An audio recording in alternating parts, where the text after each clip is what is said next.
I'm his son Andrew, his third favorite. We're going to have a eulogy from his good friend Ray Gorman from St. John, New Brunswick. And then my father asked for there to be music at this celebration. And his friend and fellow performer Dave McNeil, who actually is the man who taught me how to play guitar, we're going to play some of Dad's favorite songs after that. And then we're gonna party. So today is the day to celebrate Dad, but if you want to celebrate him, go for a run in the morning.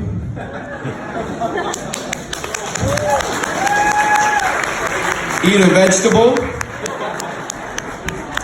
Teach a child. What else? Volunteer in your community.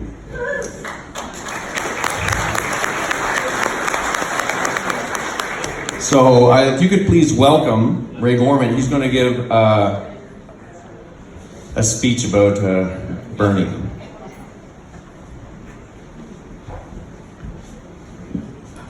Thank you. Good afternoon, everyone. It's certainly my honor to speak to you today about our good friend Bernie.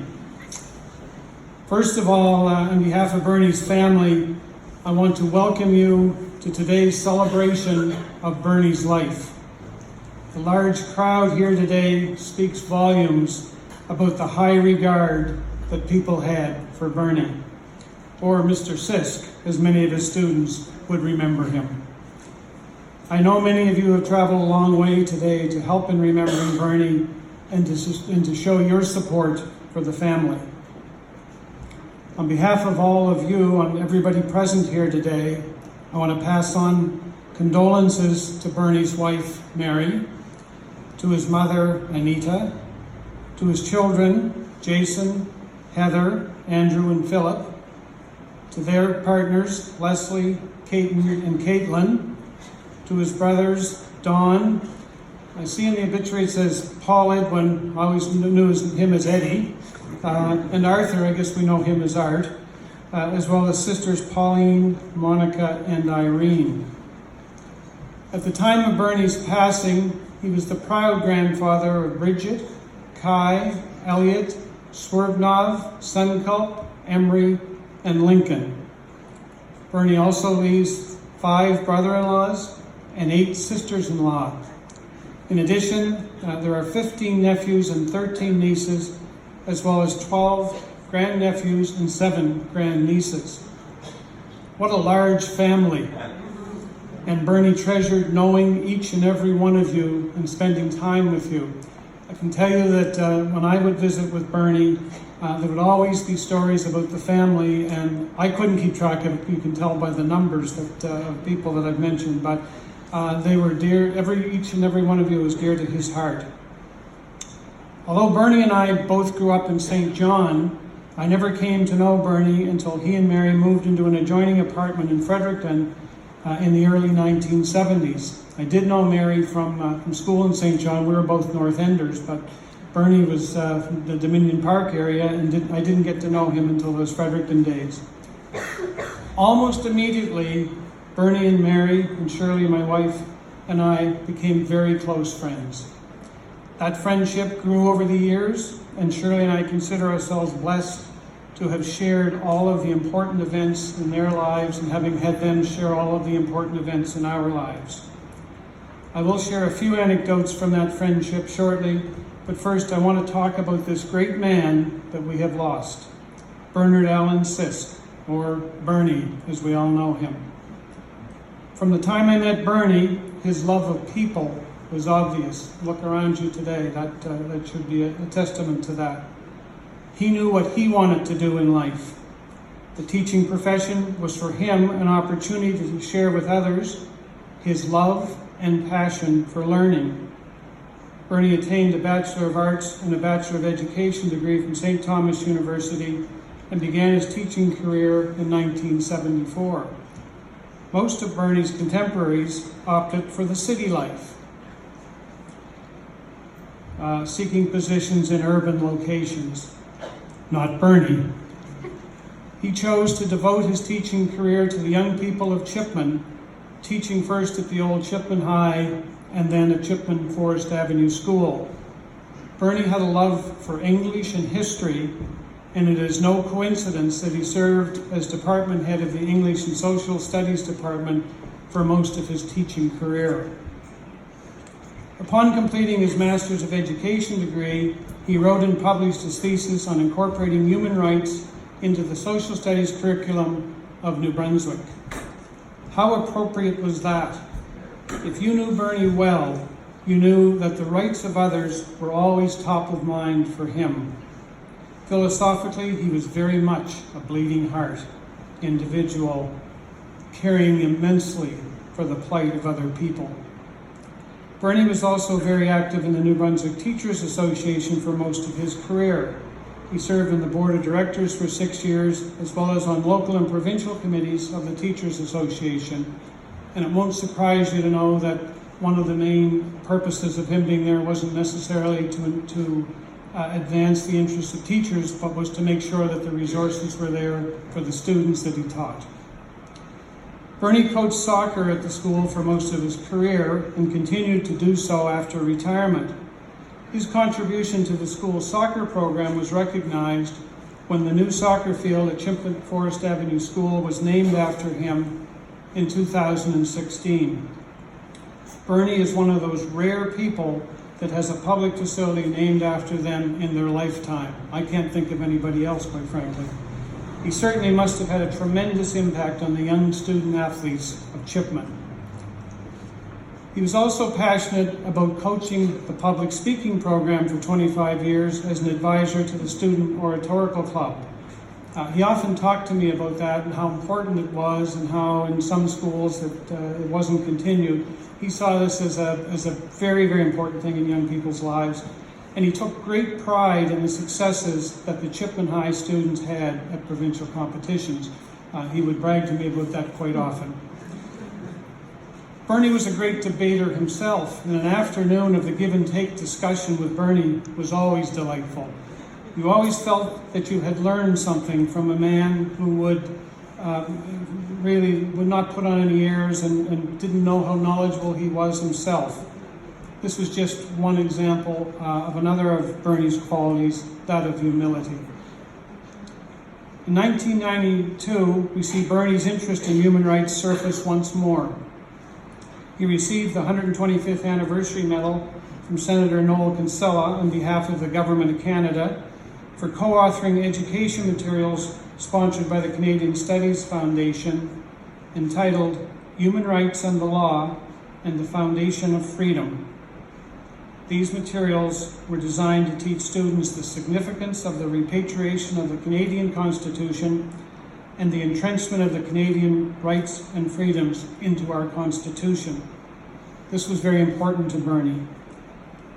Bernie's father, Moral Sisk, was a veteran, and Bernie showed his appreciation for what veterans like his father have done for us by pursuing these hard-fought human rights endeavors.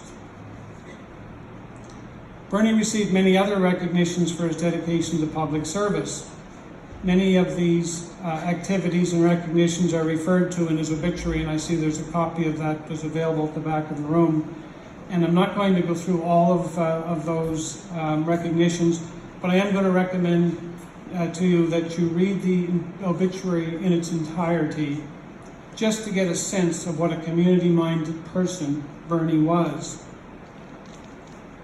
Having led such an active life as a school teacher and community volunteer, Bernie still had plenty of time and energy for his family. His love and devotion for Mary, Jason, Heather, Andrew, and Philip, and his mother Anita were the top priority of his life. Everything he did was about them. He was the definition of family man. Bernie didn't concern himself about materialism, but instead devoted his life to the happiness, health, and well-being of family. Bernie and Mary raised their family during the early years on a single income, as they both saw the value in having a parent at home with their young children. That meant that they had to learn to be frugal. And I have one amusing example of that which occurred last week. I was at the hospital in Fredericton visiting Bernie on Wednesday afternoon, and we were talking about his imminent passing. And at this stage, I'm just going to tell you that Bernie spent the last 2 or 3 months planning, making sure that everything was looked after, all the details. He was still in control, planning today's celebration of life and looking after all of the affairs that need to be tended to in order to take that burden away from his family as much as he could. In talking about his obituary, which many of you would have seen in the paper, he very seriously told me to make sure that it was short, because he understood that the newspaper charged an awful lot to publish that.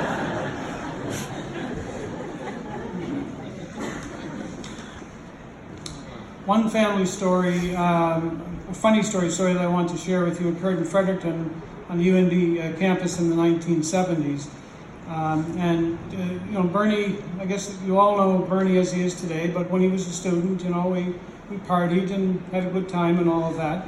I'm not going to tell most of those stories, but this one was one that he lived in fear of, so he had a part-time job at the Student Union Center while attending university in order to support his young family. On a particular evening, he attended a potluck supper at the Student Union Center where all of the employees were celebrating the end of the academic year. Mary had prepared a casserole for him to take to the event, and he was returning with the empty casserole dish. He took a shortcut. Most of you might be familiar with UNB campus. So he took a shortcut in front of the UNB administration building down over the lawn, which of course, as you know, is covered with trees. It would have been very dark there at midnight as he made his way home. In the distance, he heard the screams of a young lady imploring someone to help. Bernie sped up and encountered this young lady and a man who seemed to be struggling with her, and it appeared that there was a serious assault taking place. She was screaming for help. Not wanting to leave the damsel in distress, Bernie ran headlong into the man who seemed to be assaulting her, knocking him to the ground, and in Bernie's opinion, injuring him quite seriously, perhaps. During the altercation, the casserole dish went flying. Immediately, the young lady started to scream at Bernie, asking what she had done to her boyfriend. At that stage, it was a decision to go back and pick up the casserole dish or choose flight over fight, and Bernie took off for home without the casserole dish. This occurred about 1972, and ever since that time, if I bring that story up, he says, no, you can't tell that story. This person might find me and come back. So he would cringe when this would come up. He was sure this guy was going to find out who he was and seek revenge. I hope you're not in the room today. Whoever that person was. Bernie had a love of music, and he shared that love with his family and friends.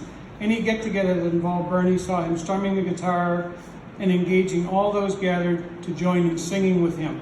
He was a particularly big fan of Gordon Lightfoot and folk rock music in general.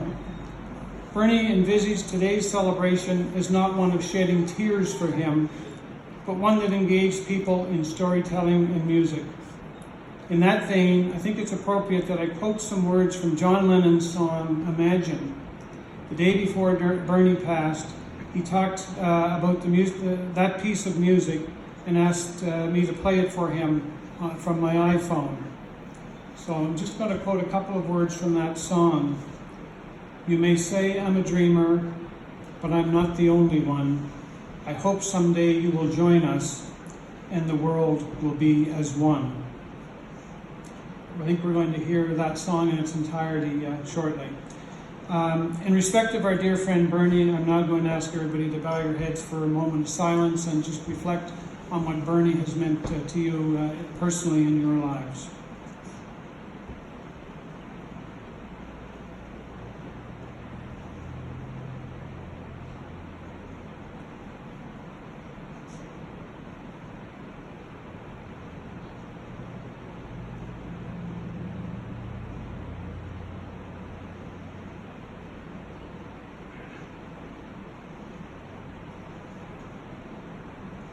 Thank you. In closing, Bernie was one of those rare people who loved his work and relished it. He also understood the need for balance in his life and devoted himself to his family and community. Bernie was someone who changed the world for the better. He dedicated himself to what gave his life meaning and purpose for him, family, education, and community. He committed to continuing bettering himself and engaging with people in open, mutually beneficial ways.